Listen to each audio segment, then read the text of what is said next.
છે વિક્રમભાઈ, રાજનીતિમાં ક્યારે? હમણાં કોઈ રાજનીતિમાં જોડાવાનો કોઈ વિચાર નથી મારે. તો કેમ રાજકીય સંપર્કો સીધી રીતે અરવિંદ કેજરીવાલથી માંડીને તમામ લોકો તમારો સંપર્ક કરી રહ્યા છે?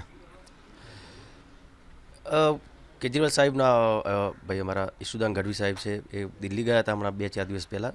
તો એમણે ત્યાં ચર્ચા કરી હશે કે ભાઈ વિક્રમ ઠાકોર ત્યાં બહુ સારું કામ કરી રહ્યા છે, ભાઈ ફિલ્મ લાઇનમાં પણ બહુ સારું નામ છે એમની, ને સમાજના પણ દરેક સમાજના પણ સારા ચાહિતા છે.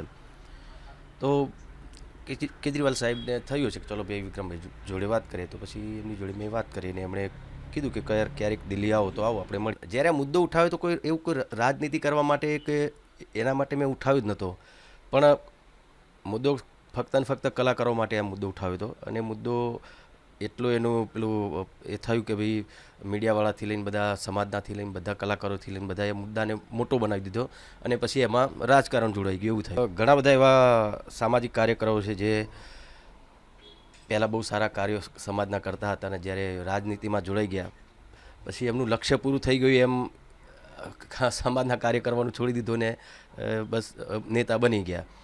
તો એવું બી થતું હોય છે. તો એવું જરૂરી નથી કે ભાઈ રાજકારણમાં જઈને પછી આપણે સમાજની સેવા કરીને ના, અમુક કોઈના કારણે કોઈના દબાણથી પણ નથી કરી શકતા, એવું બી બની શકે છે. તો એનાથી તો સારું એ વસ્તુ કહેવાય, ચલો ભાઈ રાજકારણથી બહાર રહીને આપણે સમાજની સેવા કરીએ તો એમાં કોઈનું દબાણ પણ ના હોય, ને આપણે આપણી રીતે બધાનું જે બની શકે આપણે સેવા કરી શકીએ.